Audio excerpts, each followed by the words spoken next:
Murakaza neza kuri YouTube channel yacu kuri BDF Monde. Uyu munsi twabagishiriyeho umutumirwa wacu Maverick. Tukaba tugira ngo naze amanzi yabibwira mbere ko tunatangira ikiganiro cyo tugiye kubaheza n'ikiganiro gikomeye cyane, ikiganiro kiruza kubahereza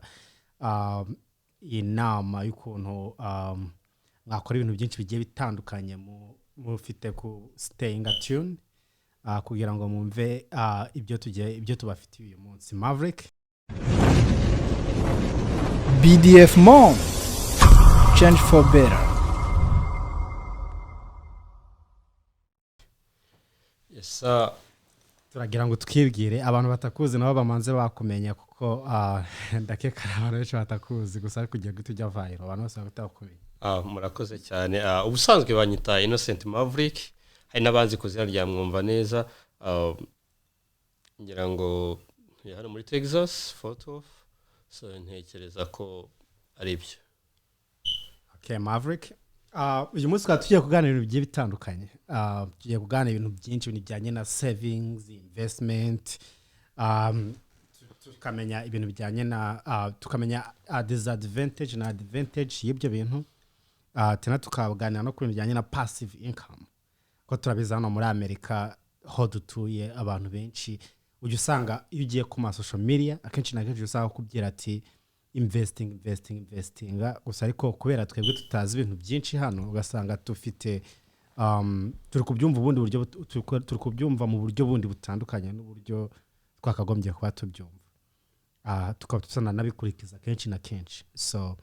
abandi kugira ngo turebe uburyo twamotivatinga abantu bose muri societe yacu muri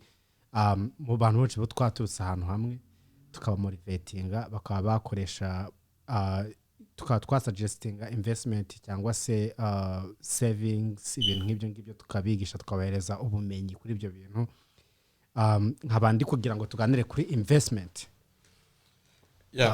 Urakoze ariko ntekereza ko investment nk'ukuntu harivuze abantu biwacu the background we have biterwa amakuru menshi tudafite. Ni ikibazo cy'amakuru abantu baba badafite, ariko investment ariko ntuza definition yayo. Ntekereza ko investment ni igihe ufata amafaranga runaka ukayashora mu kintu kizabyara andi mafaranga. Ibyo bintu rero ni ibintu bitewe na background yacu wenda tudafite ndende ku bijyanye na economy. Twakuze mu buzima wenda butarimo ibintu by'amafaranga menshi, niyo mpamvu usanga nta makuru menshi dufite kuri economy. Ariko aho tugere muri cyo gihugu bamwe twagiye ku ishuri, abandi basoma ibitabo bitandukanye, tugera amakuru kuri investment itandukanye na saving bura and investment ni ibintu bibiri bitandukanye. Twakuze mu kintu batubwira ko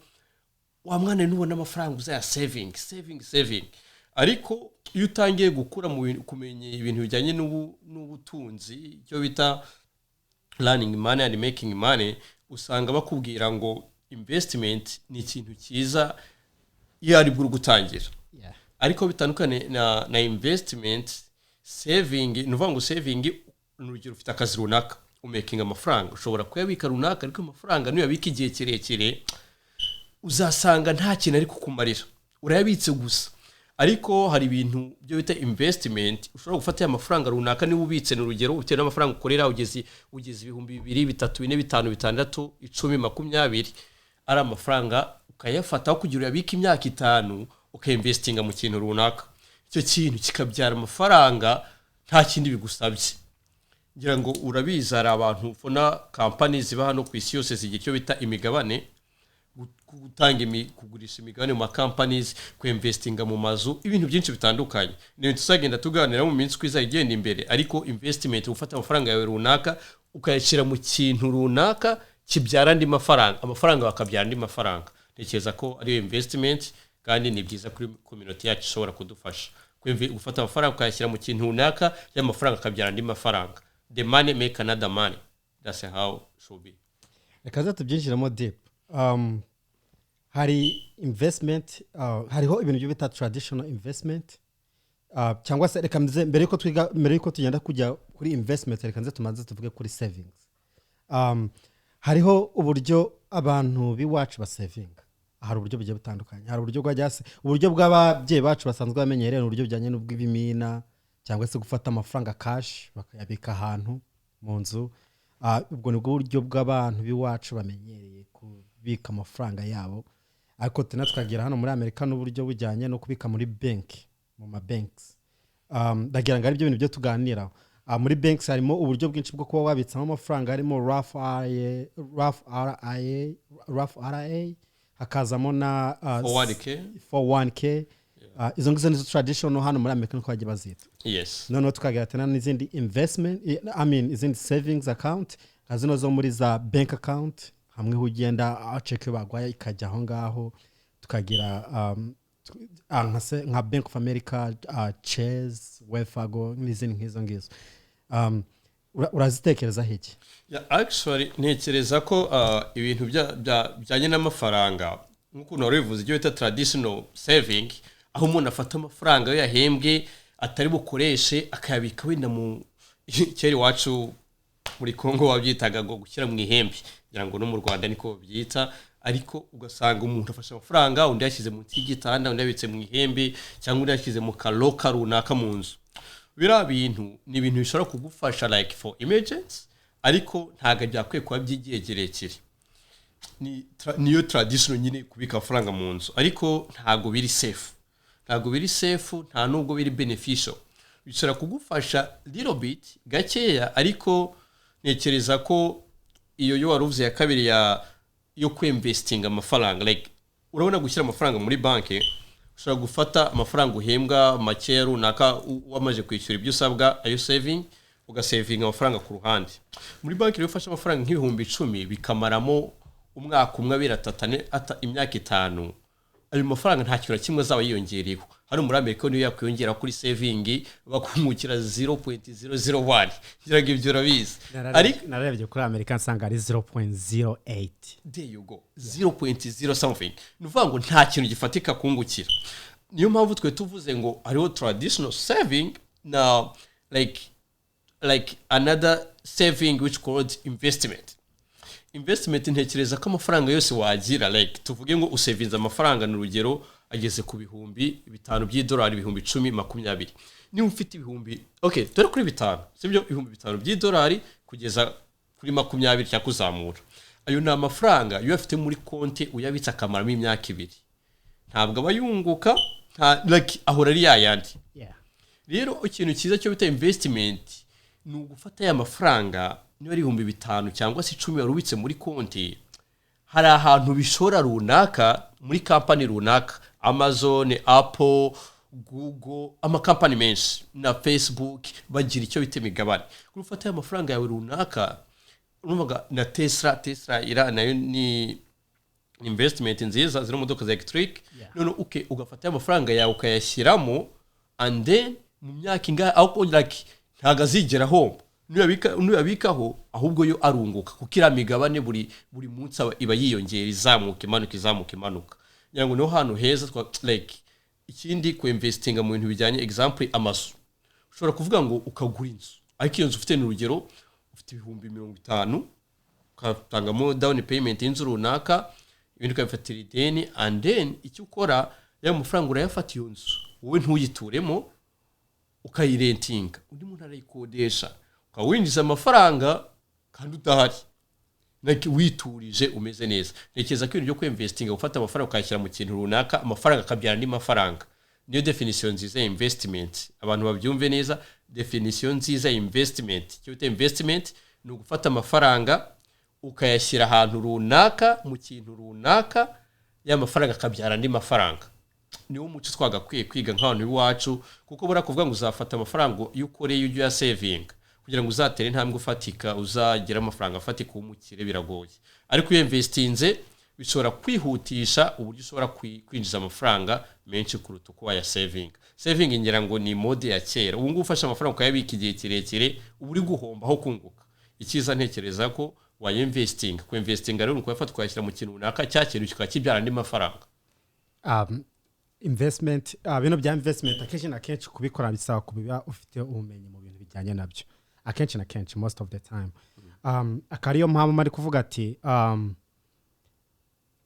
twakagombye kureba uburyo twakwigisha abantu bakamenya amafaranga ahantu ho yajya tena bakamenya n'igihe yaba ari safe kuyarekera aho hantu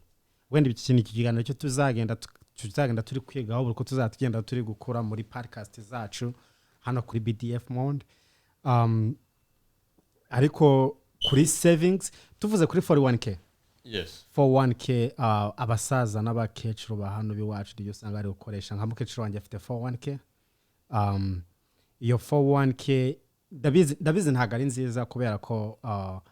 hajyamo amafaranga makeya cyane ariko bishoboka no kuvuga nayo amafaranga 41k ubundi ndamutse ngiye no kumanza nayo bisobanura ku bantu wenda batabizi 41k ni nayo iri muri hano muri Amerika nayo iri muri traditional saving gusa nagenda ikura buri mwaka igenda iri gukura 4% ku mwaka ubwo niba ufite ibihumbi 100 ku mwaka barazogeza amadolari 4,000 ni kuvuga niyo mafaranga yunguka ku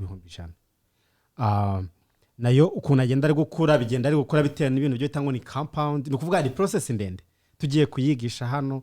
byadufata umwanya muri mintu mpamvu ndi kuvuga ati tugomba kumanza tware buryo twagira education kuri ibyo bintu tukabereka imibare tukabereka buri kimwe cyose kugira ngo basobanukirwe bamenye igihe cyo kubyinjiramo n'igihe cyo kutabyinjiramo gusa ariko buri muntu wese yagombye kuba yifite ahubwo reka nze tuvuge kuri investment zino izo waruvuzeho za waruvuze kuri investment yanye no kuba kuinvestinga mu bintu by'ama stocks yes tax mekabane ya mu matax ya muri ibyo ngibyo handi kuvuga hariho naho hari ibyo tugira kuvuga uzi ibintu hari igitabo cyo nigeze gusoma cya Rich Dad Poor Dad yeah I know the book yeah igitabo cyo kivuga ku bintu bijyanye na asset na liabilities tukagira asset no kuvuga ni imitungo y'ubufite ariko isaha ikaba yakubyarira amafaranga uyigurishije iyo mitungo nayo ikabinakura actually icyo kintu numvaga mfite ibintu byinshi byo kukivugaho kubera ko muri community yacu kutandukanya liabilities and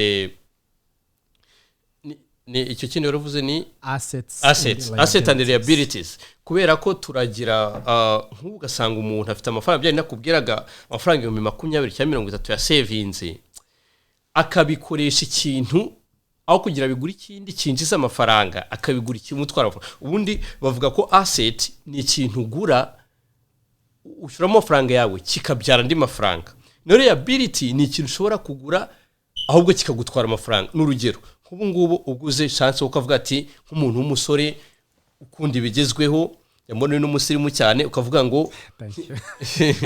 ngo bati ngiye nkeneye imodoka igezweho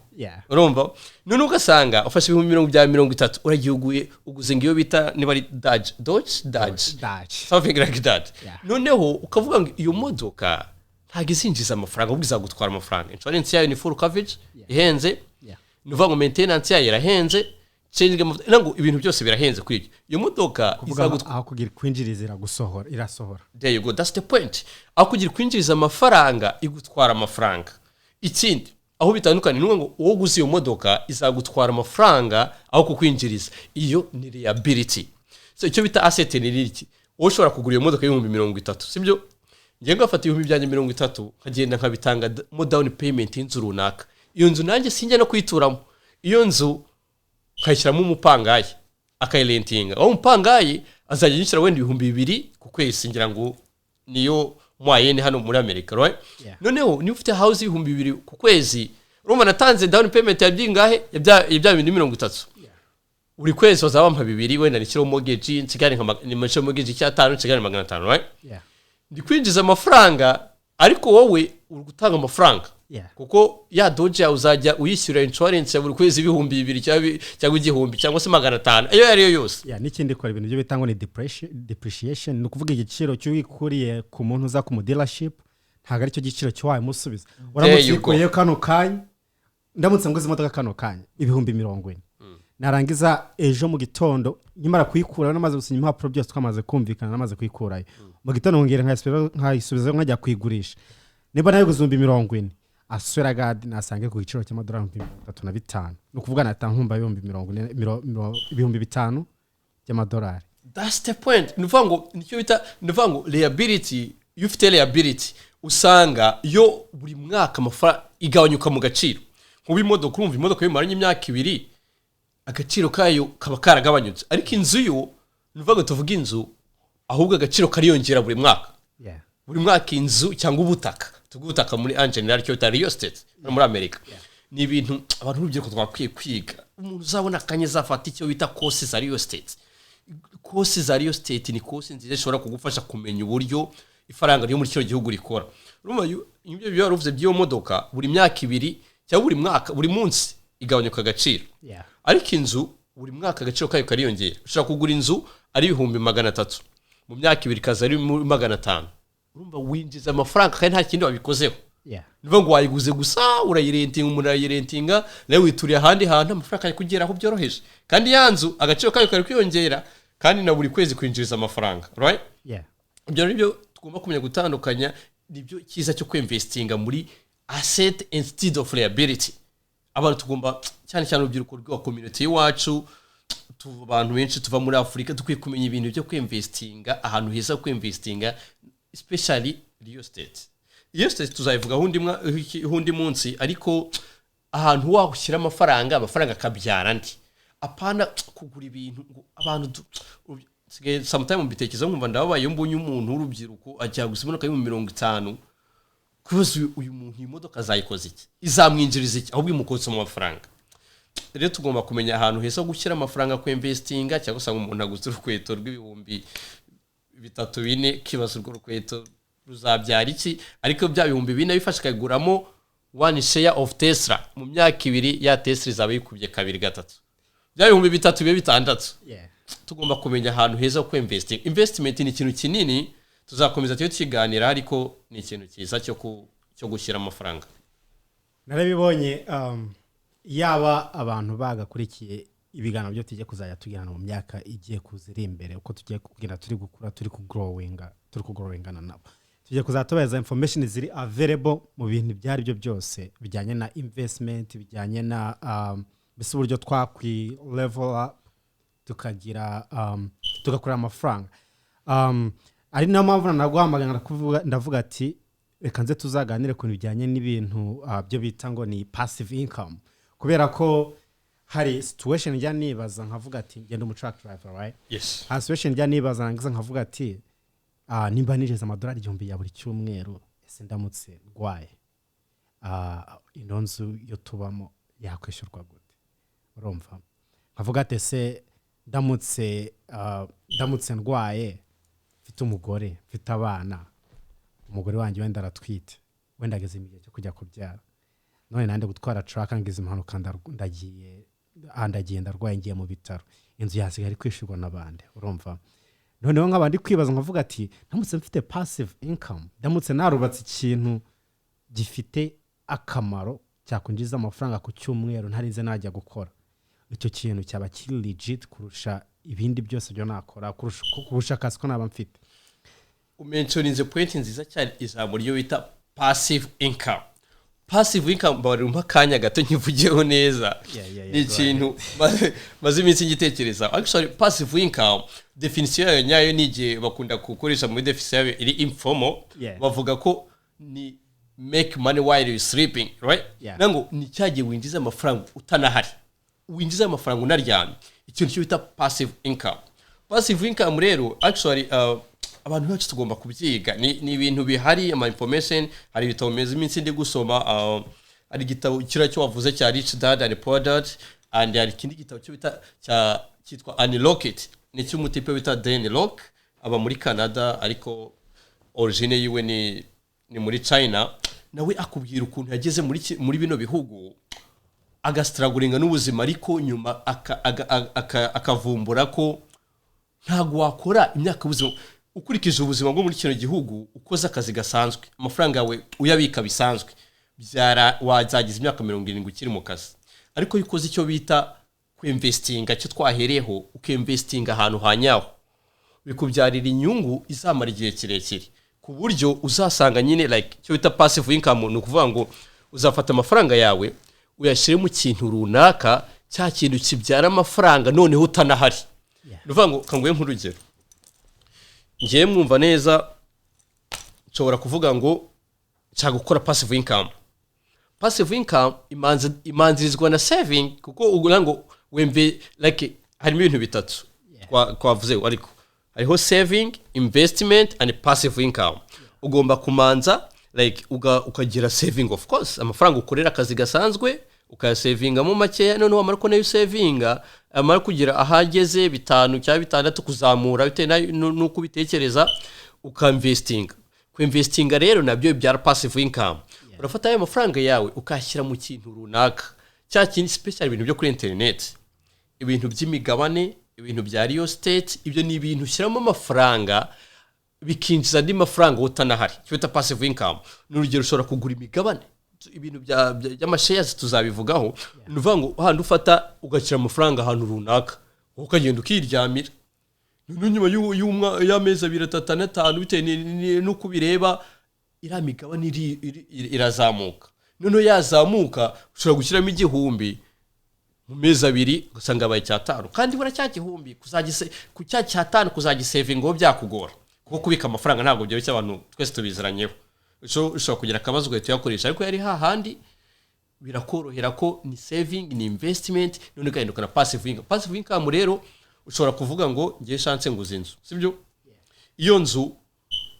ukayikodesha, cyo bita renting. None wayi renting umuntu yirimo akayigwa amafaranga buri kwezi, ntacyo bigusaba gukora, cyo bita passive income. Waba urwaye, nk'ubundi urugero abantu iwacu dukunda kujya muri Afrika, sibyo? Kujya gusura imiryango n'avandimwe. Nk'ubu ngiye nkava hano ngasiga akazi nakoraga nkajya muri Afrika, niba nzamara amezi 2 umuryango wanjye usigaye hano ukeneye kubaho, bazabaho bate? Iyo nzu wazishyura iki? Nuvuga ngo igihe ntari, ariko yo mfite passive income nzaba ndi muri Afrika mbona ntiyembera nsura imiryango, ariko mfite passive income buri kwezi yinjira kandi ntacyo nkoze. Icyo cyita passive income. Rero iyo wafashe nkayanzu ukayikodesha umuntu niwe waba udahari arakwishyura amafaranga akajya kuri konti yawe. Terambere ryaraje kuri telefone yawe, tubona ko umuntu yishyuye inzu amafaranga kugeraho bitasabye ngo ubuhari. Icyo cyita passive income. Ushobora no kugura imodoka. Hari abantu bagura imodoka, ukagura imodoka nziza utagambire kuyitwara. Rero twari ibyo by'abasore ukagura imodoka ihenze byo kwigendamo ikagukonsoma. None kurusha kugura imodoka nziza y'umuryango wenda abantu nka 6-7 ukagikodesha. Hano hari tu app, hari akapu mushuti wanjye yigeze kumbwira wita Ineza Faustin, yigeze kumbwira akapu ko bita hari app yitwa Turo. There you go. That's the point. Kwa higher app. Iyo higher up nayo ukodesha imodoka yawe. Hari ukuntu ushobora gufata n'imodoka yawe nayo ukayitaningamo asset aho kugira ngo ikwere liability. There you go. Byo urabizi cyane. Uwo musore ngiye yarabimbwira ngo yatera kapu uko bita turbo nakandi ushobora gufata imodoka ukayishyiraho. Bafata imodoka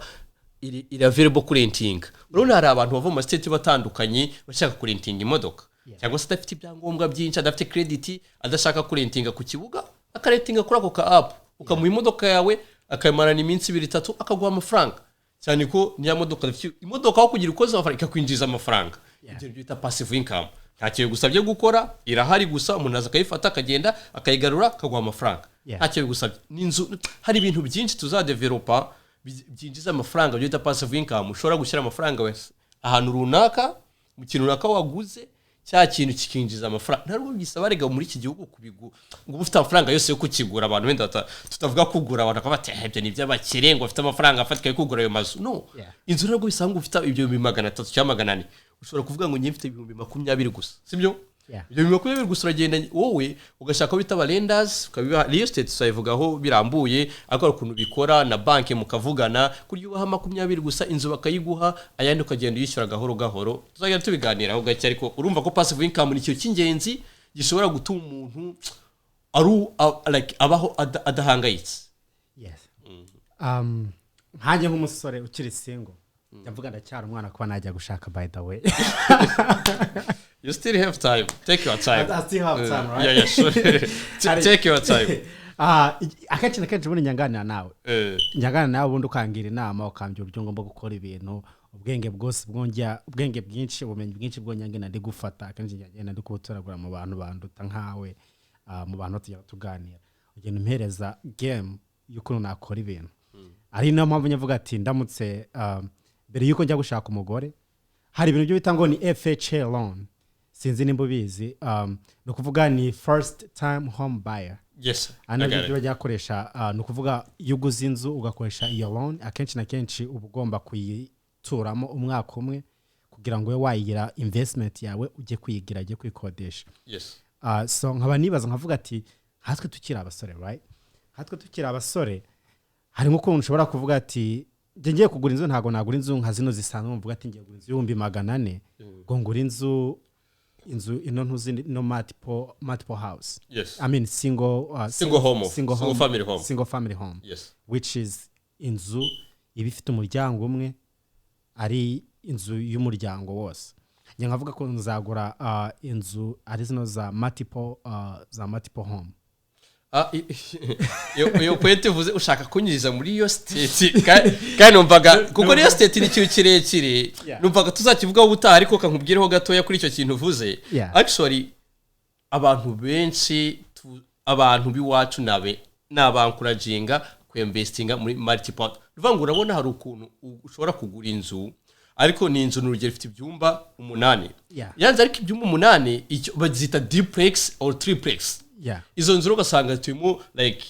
umuryango mutuye hano undi utuye hariya ariko like afite igisenge kimwe ariko ari imiryango igera muri 3 nka apartment actually apartment kuri imeze kuna apartment imwe like ni igisenge kimwe ariko hariho imiryango 4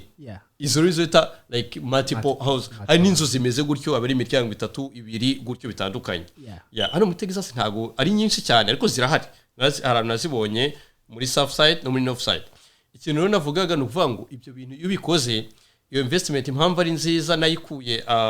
umuntu yumvanye bwa mbere wanyigishije no bita Coach Ngaya Coach Ngaya uramizi ni umu investor ukomeye cyane ngira ngo ni umunyarwanda ariko ni umuntu umusore ukiri na mutoya cyane ariko azi ibintu byo kwinvesting niyo nivyo bati icyo bita multiple byamugize umumiliyoneri ubu ni umukire kandi ibyo bintu yakoze bitamusabye ibintu bivuga ngo ugura iyo nzu ni nk'inzu isanzwe ushobora kwigura 400 cyangwa 500 nk'inzu isanzwe ariko inzu ishobora kwamo imiryango igera muri 3 cyangwa 4 nubwo ikafite imiryango nivuga ngo ni inzu urugero ifite ibyumba 9 nango bya byumba 9 buri gace gafite ibyumba 3 nundi inzu y'ibyumba 3 ni inzu isanzwe famille yanyu mugatara mu nzu y'ibyumba 3 famille yacu mugatara mu nzu y'ibyumba 3 n'abandi tukatwishyura amafaranga noneho yari yawe wenyine nango nawe uyibamo hari indi miryango ibiri ibamo ya miryango ibiri ibisa nk'ikwishyurira ya mortgage atari uyishyura urumva ufite passive income none uba no muri rent free ibyo nzabijyamo detail nyuma ariko ni ikintu kinini cyane tuzabiganiraho icyo ni kiganiro cyo tugomba kuzavuga kabisa tukakinonosora tukavuga uburyo abantu bagomba kubyinjiramo uburyo bagomba kubyinjiramo bari careful kubera ndabizi buri kimwe cyose kiba gifite risk hano muri Amerika sure. tukavuga risk tukavuga advantage na disadvantage zo kwinjira muri ibyo bintu urumva tukavuga igihe wabyinjiriramo uburyo wabyinjiramo ibyo wakoresha kugira ngo ubyinjiremo ibintu nk'ibyo ngibyo iyo uzana turi kuganiraho ubundi akenshi na kenshi muri twinjira mu kiganiro cya real estate ndagira ngo abantu bose bakurikira BDF Monde bazatune in uwo munsi tuzaba tuhari cyangwa se ukore subscribe ufungure notification kugira ikiganiro cyose tuzadupostinga bazajye bakibona kugira ngo dukomeze enjoying content tuzagenda turi kubahereza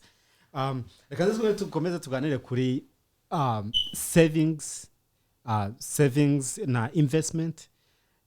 tubinonosore neza kuko ntabwo tuje tubivugaho cyane kuko turi gutaruka turi kujya kuri content imwe tujya kuyindi turi kubahereza uburyo bagomba kuzajyana bikora kwanza reka zacyo cyo tumaza twongere twinjiremo byira ukoresha savings account right sure okay savings account ni abantu benshi bayize hano muri Amerika gukoresha Banks of America gukoresha zino za Wells amabanki nkayo nge nta nubwo nyaca amafaranga aho ngaho amafaranga yanjye agenda ari mu bindi bintu bigiye bitandukanye niyo mpamvu uno mwaka naramanutse njya kumanuka nagiye gomba hafi 1000 bigera nko mu 10 byose niyo mpamvu kugira ngo ujye muri savings kugira ngo ujye muri investment akenshi na kenshi ugomba gutakinga risk ukamenya ukuntu ugomba guhomba n'ukuntu ugomba kunguka nk'umuzi yabonda yatanga nk'amafaranga muri kino gihe ubundi ibintu byo hafi ya byinshi biri down ni kuvuga kino gihe niye kiza cyo kugura yes that's the point nuvuga ngo actually abantu benshi tubura ikintu cyo bita amakuru the information nuvuga ngo ibyo byose uvuze biri based on information kumenya ngo twavuze ijambo ku investinga ariko wenda ntawe twabwiye abantu ni hehe heza hari safe ku investinga ariko ku investinga is a business wise ngo yari business rero harimo na risk of course nkuko narivuze hari period usanga igihugu cyose economy yaguye down niba economy yose yaguye down igihe wumva icyo bita isoko ry'imigabane ni igihe economy yose nyine ngo niba yaguye hasi nuvuga ngo muramanuka ariko tena nyine kugira ngo uzatere imbere gusa gufata risk nandi ushyira amafaranga ahantu runaka akaba ati niyunguka zunguka nahomba zahomba ariko iyo wabisomye neza hari amakuru ufata information abyo tuzaganira twaya muri detail katubwira abantu amakuru ni heheza ku investing nk'ubu ngubu ngiye ngo umuntu twaganira ngiye urubyiruko namubwira ngo ahantu heza ku investing ni muri technology technology as you can see ibibazo urabona covid twanyuze mu myaka 2 ishize yatwiritse ko hari ikibazo gishobora kuba kigatuma utajya mu kazi every day right so ibyo bintu bigo gusaba iki gukorera online online bakora bate nuko investinga mu bintu biri online especially ibintu by'ama shares twavuze bya shares real estate n'ibindi bintu byinshi cyane none nko mu shares ushobora ku investinga mu bintu bijyanye na shares ushobora kugura mu shares ya technology ngubu hari ikintu tuzaganira cyo bita robotic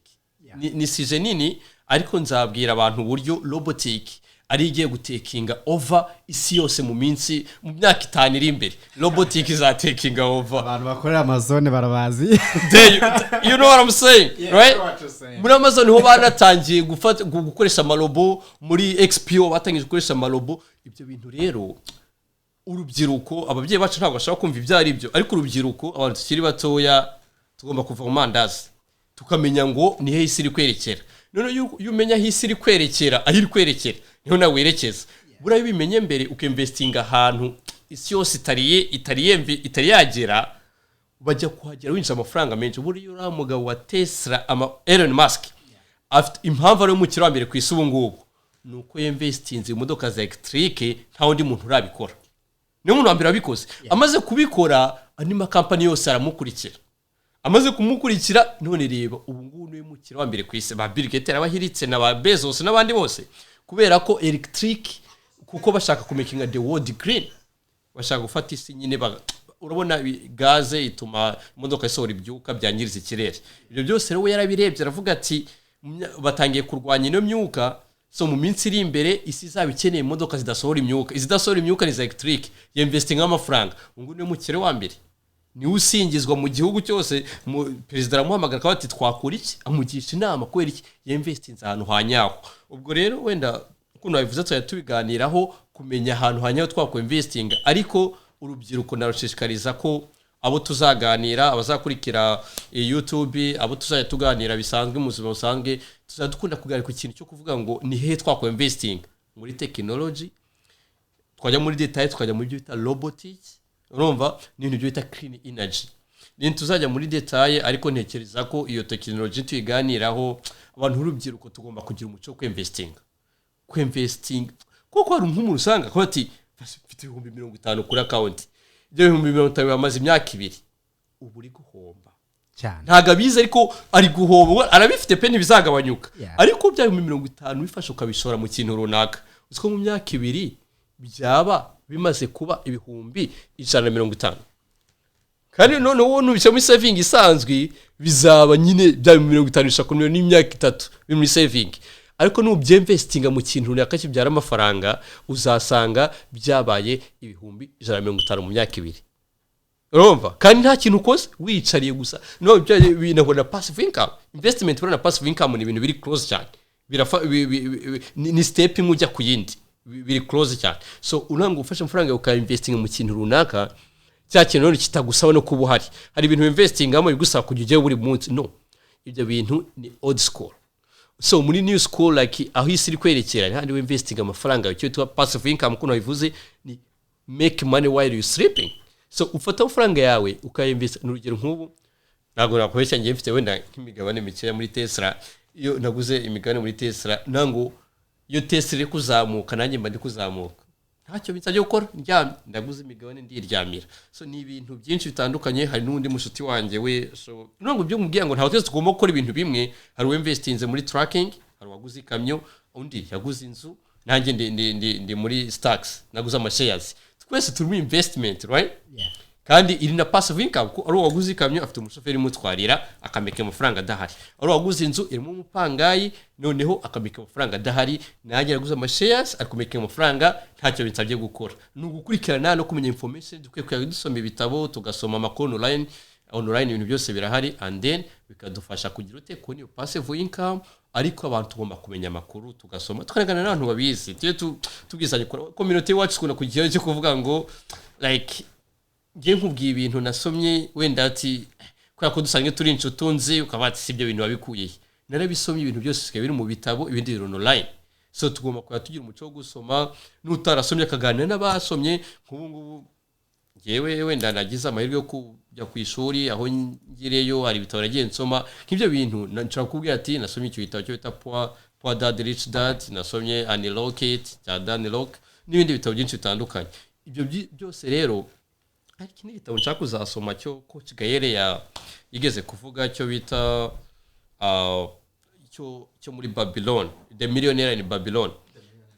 yes ngo ni igitabo nacyo kivuga ku bintu by'uburyo watera imbere nyine ibyo rero uwo muco wo gusoma iyo usomye buri ushobora kugira ubumenyi bwinshi kuruta umuntu wagiye no kwiga ku ishuri ku igitabo cyakirimo ibintu byinshi umuntu adashobora no kwiga mu myaka 2 ku ishuri rero tugomba kugira uwo muco kandi wenda ni utanagize ubwo utabonye n'uwo mwanya ariko kandi wabisomye nimba bikubwira ubitega amatwi tubiganireho ngira ngo byadufasha cyane community yacu byadufasha hano muri Amerika hari ikintu cyo bajye bavuga baravuga ngo ishuri rikwigisha kuba umukozi mwiza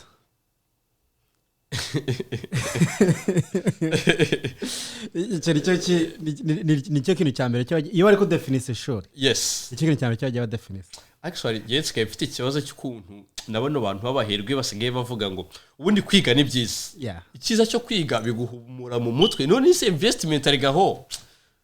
utaragize ahantu wigana hamwe biranagoye kwazisobanukira ko bisakuzisoma online ukajya ukasoma amakuru so kwiga biri basic ni ibintu buri wese akwiye kugira ariko wenda ibyo bita kwiga baba bavuga no kwiga biri deep ukajya mu makaminuza ugashaka guheza all the way icyo gihe hari ibintu bibiri hari umuntu wiga niba wiga ugambire ku making money ushobora kwiga icyo bita basics ufite high school college like kuri niveau kuri college ufite capacity yo gusoma ibintu online ukabya understanding kintu cyumvikane neza ntazagira kugira ngo kwiga ntacyo bimaze birakimaze cyane kuko bura nuko ko kuba weho umwira ngo wasomye igitabo runaka kuko cyane understanding ntagari urese wa understanding bisaba ko hari basic yo ku ishuri wize kwiga rero ni ngombwa ariko no kwiga nabwo abantu biga ibintu bafite akamaro bamenye kwigucuzinga ibintu bigezweho bijyanye na ibintu byose bivuga ku mafaranga twakwiye kwigaho none nyuma yo kwiga unasoma ibitabo hanze kuko buriya kwiga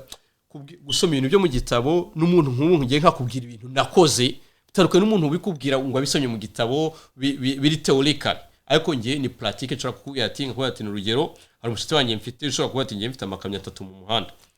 ayo makamyo 3 mu muhanda nyinjiza amafaranga ngiye ndi mu rugo n'umugore wanjye n'abana banjye bajyana ku ishuri nkajya no kubacyura kandi abizi ko muri cyo gihugu bigoye ko n'umuntu gusekana abana n'ibiki ariko motive ati yemvistinze amafaranga uba afite amakamyo 3 mu muhanda uwo muntu rero amaking amafaranga niyo yabadahari siyo kujya hamagara bimeze bitagakurikirana gutyo ariko ntabwo musaka ubyuka saa 11 ngajye go followinga nk'akazi gasanzwe ubwo ni ibintu dukwiye kwiga tukumenya ku information n'abantu bazadukurikira kuri no YouTube basage nabona amakuru atandukanye twitsatewe babagezaho hari ibyo twasomye hari ibyo natwe tuba twakuye handi hantu tuzabibasangiza bijyanye na investment business and entrepreneurship tuzabiganiraho cyane kaza tugaruka mu bijyanye n'ibyo kwiga ku giti cyanjye navuye mu Rwanda mfite inshingano ntago ari inshingano ni ibintu bibiri byo nariyemeje naravuze ati ngomba kujya ku ishuri ikintu cyari number 1 priority kujya ku ishuri ikindi cya kabiri niba ntagiye ku ishuri I have to make money that's the point like even ubundi go to school full time or go make money full time that's the only option gusa ishuri naragize number 1 priority yes covid imaze guhitinga in 2020 ndavuga ati no ntabwo ngiye gukomeza ku ishuri nandi muri college dropping and then maze ku dropping ndavuga ati manza nareba mbere ko njya ku dropping naravuze ati ese ni yihe kwana ndikora ku Amazon ndi gukorera zino za XPO ndi gukorera ama company nkanga nyine muri za warehouse yes ndaje ndavuga ati okay nimba nkwitinze ishuri ariyo yari number 1 priority yanjye nicyo kindi kintu cyo nakora kigatuma nigeza amafaranga menshi kurusha amafaranga nakujuza muri XP no mu mazone nta kindi kintu cyo naje gusanga nakora atari tracking kandi tracking nayo iri pretty goddamn good kuburi kuyikora kuri muri iriya industry nkabanje ngira na encouragement yo kuba nabyira abantu benshi ngo baze kutwijoninga muri tracking industry niba bashaka gukora amafaranga nta mpamvu yo kujya gukorera Amazon gukora amasaha 10 uri single utari kujya ku shuri numva ari ubuzima budahesheje agaciro niko njye nabufata nimba uri umuhungu uri single udafite umugore udafite umwana ukaba ujya gukorera Amazon ntago uri umuntu ntago uza amafaranga ari sinzi impamvu ugira ubute bwo kutaza ngo ujye gukora hano umuntu uza ujye gukora muri tracking gukora amafaranga handi bari gukorera wenda harige tujya tugira tukagenda turi kumanuka muri income zacu bitewe n'uburyo economy bihagaze kwa economy hitinze natwe iraduhitinga muri industry gusa ariko mba ndi kugira ngo ngire encouragement ngire bese mpereza abandi bantu motivation yo kuba bakwitinga kabisa no company yose bazo muri tracking twaganda kuri tracking industry so why not cyangwa twazafata ikindi kiganiro katuvugeho gakeya ariko tuzabijya muri deep ariko ikintu waruvuze kuri tracking is ni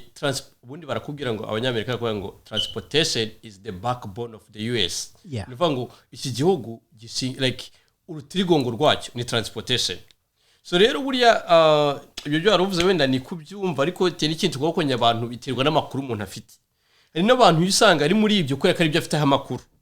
urumva tracking ntago ari abantu benshi bafite amakuru nawe yafite harafite ari wrong hari abatayafite harafite ari makeya hari n'abafite menshi so rero buriya nibyo umuntu ashobora gukunda nabyo birashoboka hari umuntu ushobora kuba ajyaga tugiye cy'abantu bayikundira weekend kandi ngo muri tracking ntimushobora kubona weekend urumva rero ikibazo kiba ariko umuntu ushaka gutera imbere that's garbage I know asera nose niki gituma utajya muri tracking ukora mfite imyaka 25 igiye kuza 26 nakagombye kuba ikintu cyo ndi gutekereza ni ikintu cyo kuvuga ati ni gute nava muri ubu bukene navukiye mu bukene ni gute nabuvamo navutse vuga ko navutse ndi broke ntago navutse ndi umukene navutse ndi broke so ni gute nakuraho ubwo broke kabo mukire mu buzima bwa hano muri Amerika twagize amahirwe abantu turi hano ariko ibintu byose birashoboka kujya muri tracking ku making amafaranga ni ibyo bya tracking bavugaga ni information abantu twese tubura ngiye mfite tracking ifite amakuru hari umushuti wanjye wigeze kuyikora arambwira ngo yagiyemo none yo kwera amakuru make yari afite yumvaga ngo akora amafaranga gutyo gusa wakora amafaranga menshi agiyemo mu kwezi kwa mbere cyayabona neza atagira kwati baramwoheje kubera iki kutagira amakuru afatika kubera ko ni tracking is not a job is a business abantu iki kintu mbabarira bacyumve neza tracking is not a job ntabwo ari akazi is a business kubera ko iyo bikoze akazi urabizi n'ahandi ujye ushobora kujya ukavuga ati njyewe mfite umushahara mpembwa ku kwezi cyangwa ku cyumweru cyangwa ku munsi wa reva urumva umushahara ntuhinduka none kubera kudahinduka nyine ubwo ni uhoraho ariko muri tracking is a business ni cya gihe yakoze cyane ubona menshi abakoze gahora kabari makeya cyangwa se kaba economy bitewe na economy y'igihugu kwihagaze ishobora kuba boost by anything cyangwa se ka affected by anything ariko icyo bita tracking impamvu wumva abantu batayumva kimwe nuko ari business ariko business takareka kasanzwe business bisaba amakuru menshi ari deep kuko niyo mpamvu uzumva hari umuzakwa ibintu bya tracking ngo biravunnye ngo ibyo bintu ngo byo kudango gutabona umwanya wa buri weekend uri gukora iki gutaha mugana ngo gasinda ariko urumva icyo cyatse kuvuga nuko tugomba kumenya ko buriya umuntu uri hagati y'imyaka let's say 22 to 37 umuntu ni imyaka yo gumakinga amafaranga ni imyaka yo gukora washaka ukavunika ukamakinga amafaranga bura muri iyo myaka ufite n'imbaraga z'ubuzima buri natirere ku buryo ntabwo uruha komtere ariko bura ari ikintu nabonye abantu twumvikana ari umuntu yigeze kumbwira ati muri tracking muravunika ndamubaza se ukora hati nkora muri Amazon nasi ukora amasaha ngaye nkora amasaha 12 none se 12 ko ngiye ntarenze 10 urumva niba ukwereka amakuru adafite aziko muri tracking bavunika cyane kubera ko ntagazi kuntu bakora ntagazi ko hari itegeko kuruhuka 30 minutes every before 8 hours ntagazi ko 10 hours utagomba kuzirenza ugomba kuryama 10 hours uko yako nta makuru afite arakubwira ngo kandi siko yigeze kumbwira ngo we ajya muri amasoro gataha umugongo uri kumwe niba ujya muri amasoro gataha umugongo uri kukurya wakoreye amafaranga tuvuge ku munsi baguhembye 18 cyangwa se niyo twavuga 17 19 amafaranga muri tracking umuntu umwe kusa ugiye kumana wasanga ari muri tari urumva wasanga ari muri 30 kusa none woravuze ngo waje ushaka ngo muri Amazon ngo ntabwo horoshye komputeri ahubwo wowe twireba akazi kuruko reba urakura miki basi target yawe y'ubuzima ni na twibuke ko wenda hari abantu target zabo uri kurya bakaryama ariko ni uri umusore ntekereza ko ngiye nawe dutekereza ko future yacu ku bantu bafatika miliyonere byanango ngo biliyonere amafaranga akaboneka ntago ngiye nshaka kuzaryoshya ariko ngize 80 abana kuyanga muri talent ngo niko bazarya amafaranga saving ije ni wrong cyane wakwiye gukora ukiri mutoya kuryo mu myaka 50 bararekeho nakazi hariho podcast najya nkunda kumva podcast y'umuntu bita ngo ni ni podcast y'umuntu bita ngo ni PBD podcast yes njya nkunda kumva kenshi na kenshi hari kote yigeze kuvuga hari muri video hari ukuntu yigeze kuvuga aravuga ati yavuze ku bantu za kuri ku bari bantu babeninze no mutipe ntuza yitwa nde babeninze no mutipe ujye uririmba ngo wait it like mama ni ya ntuza uyu Kanye West unasigaye yitwa ngo ni hari akantu ko yigeze kuvuga arangije aravuga ati abantu za barabatipe bamubeninze nyine akimara kuvuga aba Jewish people yaravuze ati aba Jewish people iyo bagiye ku making amafaranga bese yo mu Jewish people nka gutya turi muri community yacu niba ukorera amafaranga n'abandi muri community yanyu nabo baza gukora amafaranga maybe uraza gukorera 10% baba bakorere 1% ariko regardless baraza gukorera amafaranga as long as you make money they make money. So that's a good point. Icyo ni ikintu cyanifuza mu bantu za muri community yacu. Ntawe ndi kuvuga abanyarwanda. Ndi kuvuga muri community yacu. Yes. Dufite community yacu. Yigenga. I mean sinzi niba yigenga cyangwa se yigenga. Ariko byari yo byose turayifite. Abantu. Yeah, actually ibyo wenda tujyemo cyane byo kuba yigenga bya bibaye politically. Ariko icyo navugaga nuko abantu bose sibyo natwe abantu bose afite afite abantu begeranye bakomoka hamwe bari hamwe baturanye bagize gute buriya yume biragoye barakubwira ngo niba ushaka kugerayo vuba ushobora kugenda wenyine think ngo niba ushaka kandi ngo niba ushaka kugerayo if you wanna make a lot of money you can make with others but if you wanna make fast money you can go by yourself ushobora kugenda wenyine ukirukanka cyane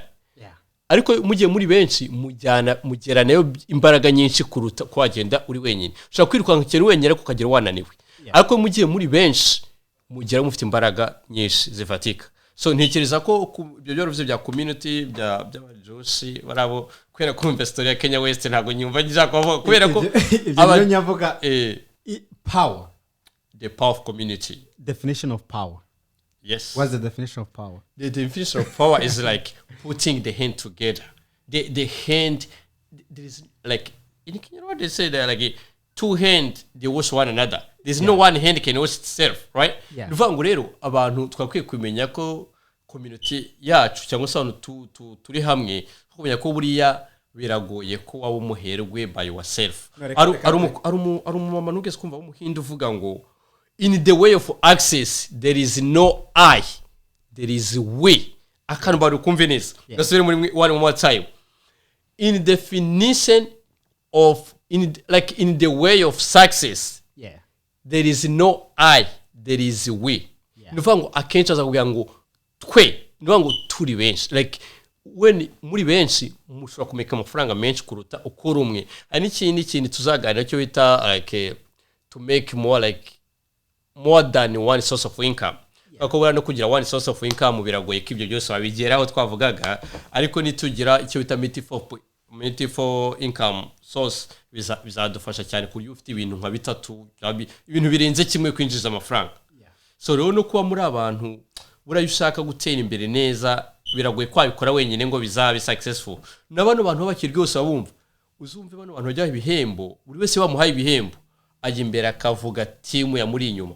aba bati ndashimira abantu runaka. Uzora abantu biba byagenze biti nabamufashije kubona cya gihembo kukigeraho ntabwo kizo wenyine, ahubwo hari abantu ari cyo bita behind team iri behind yawe akora ugaragara ariko ari team iri behind. So rero akenshi gukora muri group muri community abantu ari benshi hari ukuntu bifasha. So na community yacu rero twakwiye kumenya gusupportingana. Ni umwe afunguye business twisaka ni ari yo guhaha kandi tukago tuyaguhahira cyakora nzige numva madamu a driving meta 30 kagiye guhaha mu soko ngo ry'umunyafrika, ariko ndabikunda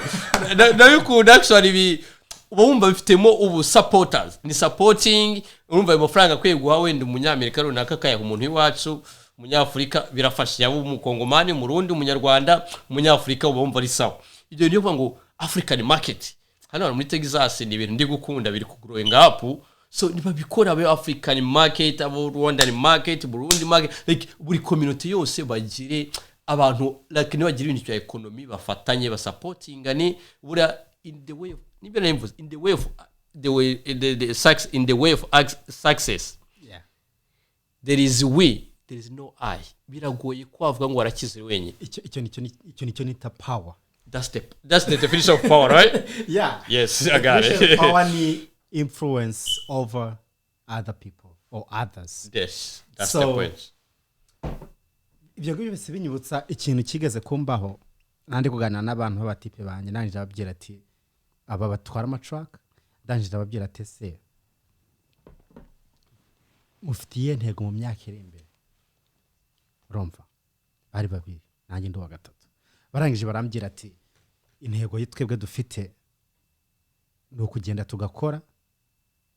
mu mwaka utaha hopefully tukagura track yacu,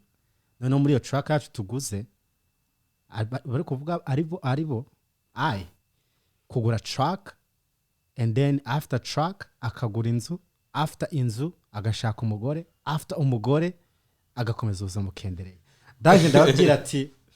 why kubera iki twese turi kujya muri tracking industry turi gutekereza ikintu kimwe. Nacyo gitekerezo cyo nari mfite ndangije ndavuga ati ni gute twabihindura. Urumva ni gute twabihindura, ni gute twese twareka gutekereza ngo tugiye kujya muri industry tugure tracker and then tugure inzu and then dushaka umugore and then tuba ubuzima butazirikanya. Ari nacyo cyo wambye uravuga ati passive income. Urumva passive income and then aravuga ati impamvu uzi ibyo ngibyo ngo I will fire you no kubera ko bigeze kumbwira barambye ati no nimba abarambye ati ntago twakora na business kubera ko ushobora gukora buhoro genga kora cyane narangiza ugafata n'amafaranga menshi kurushana. Ndavuga ati no nimba dufite company amafaranga yo nkore nimba nkora amafaranga menshi nemwe amafaranga menshi kukurusha nimba kora amafaranga makeya nimba warakoze buhoro you're not getting more money than I have. Wenda hari amafaranga ushobora kugeringa, hari amafaranga ushobora kugeringa urwaye. Urumva bite na contribution washize muri company ari nayo wita ngo ni cash flow. Yes. Urumva kavuga ati wenda amafaranga ushaka kuyabona dushobora kugira amatrack 3 ukarwara umugore agasigara ari kwitabwaho kubera aya matrack 3 yo wasize aya matrack 3 yo washizemo investment. Aronke yani bari kwinjiza amadolari 500 n'amafaranga menshi ufite umugore wawe mutuye mu nzu y'intuza ya section 8 ayo no mazu y'intuza ya amazu ya leta section 8. Ndavuga ati ari amadolari 500 kwinjiza utari gukora urwaye madamu wawe atwite nta kintu kiri gukora ukabona amafaranga 500 ku cyumweru angana n'amadolari 2000 niba byishyuye inzu bigahira n'abana nta kintu cyawe uri kugana nacyo. Urumva ariko uri kugenda ufite tracker yawe gusa ukarwara. I don't think watushaka n'umushoferi akanya gatumushira ku ntuza mu muhanda akajya akora amafaranga. But turi batatu twagerayo anayo mavuza turavuga ati uri umuntu umwe ushobora kugenda ukagerayo ako muri abantu babiri imbaraga zo wakoresheje uri umuntu umwe zikuba inshuro ebyiri zikaba inshuro niba wagiye ari inshuro uri umuntu umwe zikaba inshuro 10 muri abantu babiri zikuba kabiri zikaba inshuro 20 urumva ni kuvuga igipfunsi cyo ngo kubise ndi umuntu umwe ntago kingana n'igipfunsi cyo twakubita turi abantu babiri. Yes. No, the point is irumva ikintu mbonamo kirimo nk'ibyo bintu wenda bya tracking ari ukuvuga ni ukuvuga ngo buri wese afite igitekerezo gitandukanye bitewe na future yiwe gukora ibitekerezo ariko ntekereza ko tugarutse kuri cyo twaze cya passive income uramutse n'urugero uragiye muri tracking ubonye CDL ubaye mu driver muri company runaka umekinza franga umwaka umwe wenda n'igice ubonye amafaranga yo wagura ikamyo sibyo uguze ikamyo yawe uratwaye urangije kuyishyura ubonye andi mafaranga actually ibyo byo guhita uvuga ngo iyo procedure kuvuga ngo ngikamyo nginzungu umugori actually ngira ngo irimo kwihuta iyo procedure irimo kwihuta ariko ufashe nuvuga ngo uguze ikamyo sibyo instead yo guhita ugura inzu sibyo ushobora no kugura inzu ariko nayo kamyo kayigumana yanzu nayo utese yituramo ukagira ute ukayirentinga ibyo twavuze tukwigisha abantu investment and passive income ukayirentinga yanzu nekenjiza amafaranga naho nujya kuyituramo izakonsoma amafaranga kandi nikamyo ukonsoma amafaranga mu gihe utarangiza kuyishyura right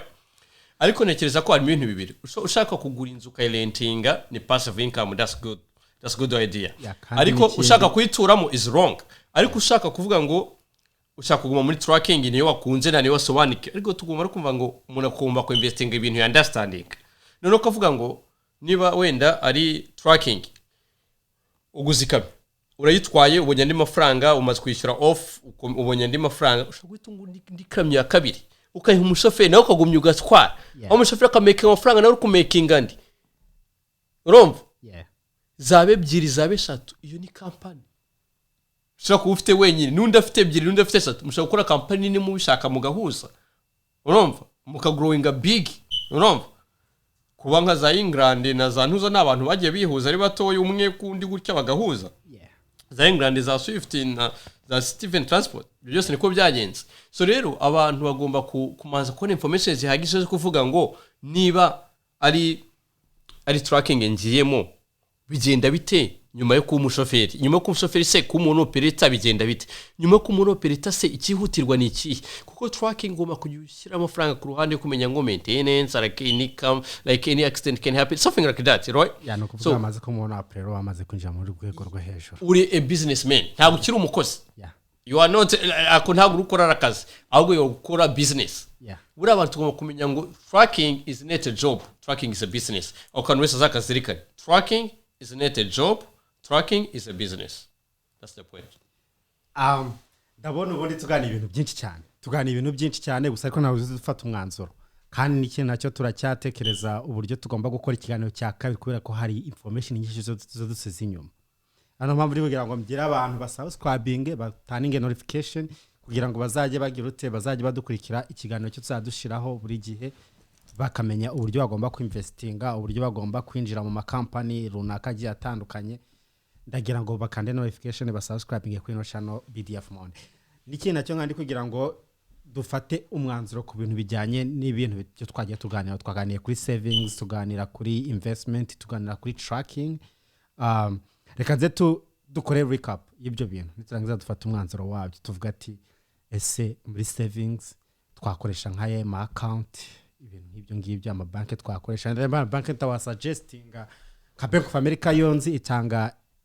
0.008 gusa ariko ugiye muri ntuza muri capital 1 batanga 0.8 which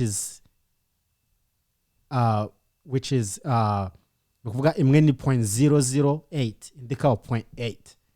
nukuvuga is 10 more than the one yeah 10 more than the other one yes so nukuvuga ayo ngayo ni APR bisobanuye ku mwaka yes ku mwaka na amafaranga batanga ayo ngayo gusa bagenda yatanga bari no kwatanga no kuntuza no kuri ukwezi ya buri kwezi itena amafaranga afite mu menshi ifite amafaranga bundi hano muri Amerika amafaranga menshi yoshiramo na amafaranga menshi yo ugenga APR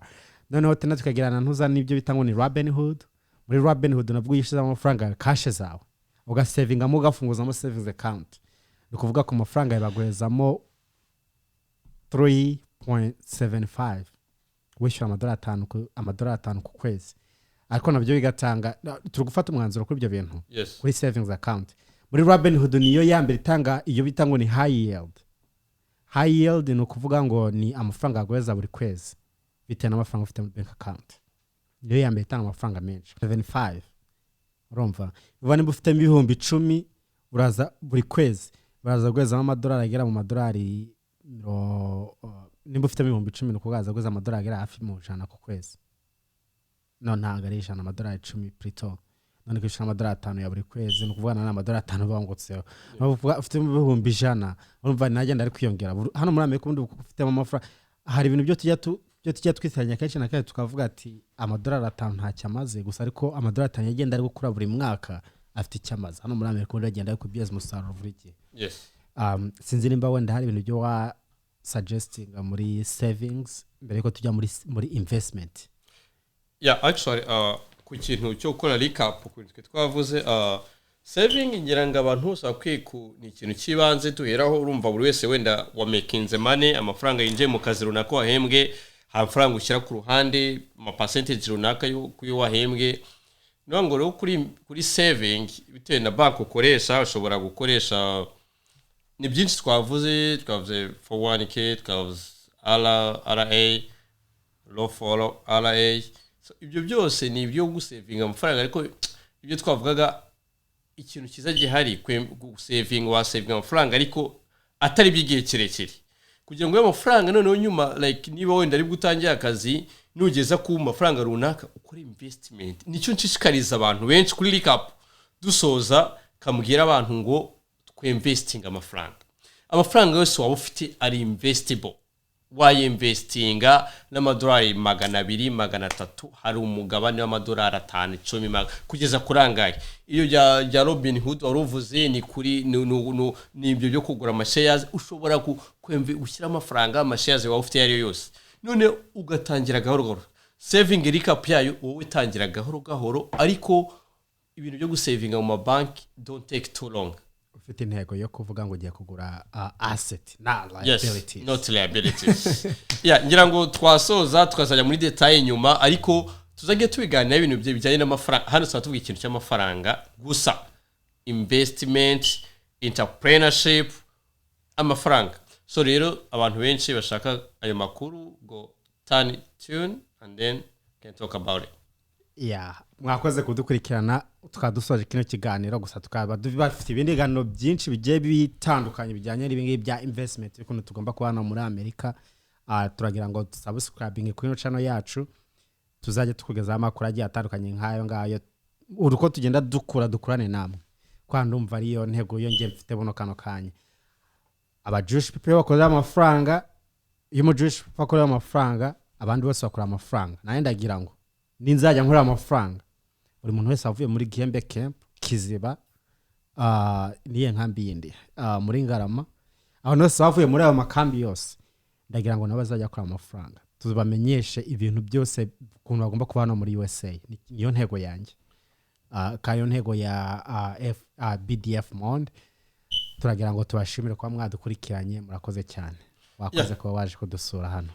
murakoze tuzavuga byinshi kujyanye n'amafaranga na investment abantu bazataninge and then tugane ku mafaranga kandi bizadufasha twese kugira ngo wamugani chance ninjiza amafaranga nanjye nyinjize n'umubyeyi n'undi wari wese nushora na business umuntu wacha yigemo akore twese twungukane kandi tuba abantu wari trustable.